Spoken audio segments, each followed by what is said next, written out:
बिस्मिल्लाहिर्रहमानिर्रहीम। अस्सलाम वालेकुम फ्रेंड्स, और you all, I hope you will be fine. Friends, last video में हमने दबस्तान लखनऊ की शायरी की नुमायाँ खसूसियात और इसके बारे में PPSC, FPSC टेस्ट और इंटरव्यू में पूछे जाने वाले इंपॉर्टेंट क्वेश्चंस को डिटेल से पढ़ लिया था। इस वीडियो में हम शेख गुलाम हमदानी मसफ़ी के बारे में डिटेल से पढ़ेंगे। मसफ़ी के बारे में टेस्ट और इंटरव्यू में पूछे जाने वाले इंपॉर्टेंट क्वेश्चन को डिस्कस करेंगे। तो चलें बिना टाइम वेस्ट किए वीडियो स्टार्ट करते हैं। वीडियो स्टार्ट करने से पहले मेरी आप सबसे रिक्वेस्ट है कि अगर आप मेरे चैनल पे नए हैं तो काइंडली मेरे चैनल को सब्सक्राइब कीजिए और बेल आइकन को प्रेस कीजिए ताकि डेली आने वाली इन्फॉर्मेटिव वीडियोस बर वक्त आपको मौसूल हो सकें। शेख गुलाम हमदानी मसफ़ी के बारे में कुछ बहुत ज़्यादा इंपॉर्टेंट क्वेश्चन आपके साथ शेयर करूंगी जो टेस्ट या इंटरव्यू में अक्सर पूछे जाते हैं। मसफ़ी का असल नाम पूछ लिया जाता है। मसफ़ी तो तखल्लुस था, उनका असल नाम क्या था? गुलाम अली हमदानी। उनका मसलक पूछ लिया जाता है। मसलक उनका शिया था और एक मशहूर शायर मीर तकी मीर का मसलक भी शिया था। लखनऊ में अक्सर शिया हुक्मरान थे तो शोरा भी काफ़ी शिया ही थे जो लखनऊ के दरबारों से वाबस्ता थे, क्योंकि जब हुक्मरान शिया थे तो वो शिया शोरा को ज़्यादा पसंद करते थे। ऐसा भी नहीं है कि सारे शोरा लखनऊ के शिया थे, ऐसा भी नहीं है, लेकिन मोस्टली हुक्मरान और लखनऊ के जो शोरा थे वो शिया मसलक से ताल्लुक़ रखते थे। मसनवी का दौरे हयात पूछ लिया जाता है। मसफ़ी का दौरे हयात है 1748 से 1824। अकबराबाद मौजूदा ज़िला अमरोहा में पैदा हुए थे। मीर तकी मीर के बाद उर्दू शायरी के दौरे कदीम में किसका मर्तबा बुलंद है? इसका आंसर है मसफ़ी का मर्तबा बुलंद है। मीर तकी मीर के बाद उर्दू शायरी के दौरे कदीम में मसफ़ी का शेरी मिजाज दिल्ली में सूरत पजीर हुआ था, यानी उनका दबस्तान दिल्ली से ताल्लुक़ था, लेकिन लखनऊ के माहौल में रहने की वजह से और इंशा से मुकाबलों की वजह से उन्हें मजबूरन लखनवी रंग इख्तियार करना पड़ा था। वो चूँकि दबस्तान दिल्ली के शायर थे, उन्हें मजबूरन लखनवी रंग इख्तियार करना पड़ा था, लेकिन लखनवी रंग में उनका इंटरेस्ट नहीं था, इसलिए उनकी शायरी में जान नहीं है।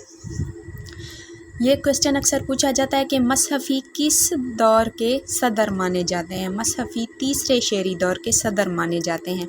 मसफ़ी की तसानीफ़ पूछ ली जाती हैं। मसफ़ी की तसानीफ़ में 8 उर्दू दीवान हैं, 1 फ़ारसी दीवान है और 3 तज़किरे शामिल हैं। अहमद शाह अब्दाली ने खिता पंजाब पर कब हमला किया था? 1748 में किया था। अब आप सोचेंगे कि ये मसफ़ी के बारे में सवाल बता रही थी और अहमद शाह अब्दाली कहाँ से आ गया? मसफ़ी चूँकि 1748 में पैदा हुए थे और अहमद शाह अब्दाली ने भी उसी वक्त खिता पंजाब पर हमला किया था जिस सन में मसफ़ी पैदा हुए थे, इसलिए रिलेटेड क्वेश्चन है तो मैंने यहाँ शेयर कर दिया है। मसफ़ी का तज़किरा है अक़्द सुरैया। तज़किरा अक़्द सुरैया में मसफ़ी ने किन दो मुख्तलिफ़ शोरा का ज़िक्र किया था? कासिम और मुहतशम का। नादिर शाह ने दिल्ली पर 1739 में हमला किया तो मंदरजा बाला 2 शोरा यानी कासिम और मुहतशम में से कौन दिल्ली से हिजरत करके अमरोहा चले गए थे? मुहतशम अमरोहा चले गए थे जब नादिर शाह ने दिल्ली पर 1739 में हमला किया था। क्वेश्चन नंबर 10 है हमारे पास। मसफ़ी ने किस तसनीफ़ में अलूम व फ़नून से मुतालिक ज़िक्र किया है या अलूम व फ़नून से मुतालिक लिखा है? उन्होंने रियाज़ुल फ़स्हा तज़किरे में अलूम व फ़नून के मुतालिक लिखा है। क्वेश्चन नंबर 11 है हमारे पास। लखनऊ में मसफ़ी किसके दरबार में मुलाजिम थे? शहज़ादा मिर्ज़ा सुलेमान शिकवा की दरबार में मुलाजिम थे। इंटरव्यू में अक्सर क्लासिकी शोरा में से किसी शायर की शायराना खसूसियात पूछ ली जाती हैं। अगर आपसे मसफ़ी की शायराना खसूसियात पूछ ली जाएँ तो जो मैं आपको ब्रीफ बता रही हूँ इतना काफ़ी है, वही आप ज़हन नशीन कर लीजिए। मसफ़ी एक तो शायर होने के साथ साथ नाक़िद भी थे, क्योंकि उन्होंने अपने तज़किरों में इस बात का वाज़ेह सबूत दिया है।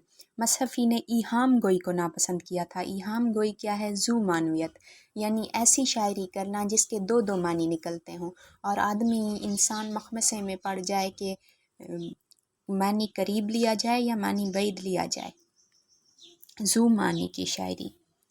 मसफ़ी ने अपनी गज़ल और कसायद में अपने दौर के इंतशार व एहतलाल और मसाइब व आलाम की तस्वीर कशी भी की है। मसफ़ी फ़ारसी और उर्दू दोनों ज़ुबानों के शायर थे। मसफ़ी की शायरी में कहीं कहीं मीर का सोज़ोगदाज़ और कहीं कहीं सौदा की बुलंद परवाज़ी की झलक मिलती है, मगर मज़ामीन में मीर तकी मीर जैसी गहराई नहीं है।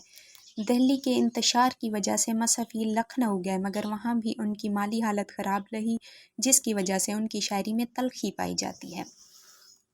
کیونکہ انشا سے مقابلے ہوئے تو انشا کو فوقیت ہوئی، برتری حاصل ہوئی سلیمان شکوہ کی دربار میں، اور مصحفی کی مالی حالت خراب رہی۔ مصحفی کو لکھنؤ میں کتنا وظیفہ ملتا تھا؟ 5 روپے ماہانہ، جبکہ باقی شعراء کو سینکڑوں کے حساب سے ملتا تھا، لیکن مصحفی کو صرف 5 روپے ماہانہ ملتا تھا، اس لیے ان کی مالی حالت بھی خراب تھی، اور دلی کے انتشار کی وجہ سے بھی وہ مایوس ہو کے لکھنؤ گئے تھے، اس لیے ان کی شاعری میں تلخی پائی جاتی ہے۔ انہیں عشقیہ شاعری اور زندگی کے دیگر پہلوؤں کو شاعری میں بیان کرنے پر کافی قدرت حاصل تھی۔ مصحفی کے مشہور شاگرد کون سے تھے؟ یہ بھی پوچھ لیا جاتا ہے۔ مستحسن، آتش، خلیق اور ضمیر مصحفی کے مشہور شاگرد تھے۔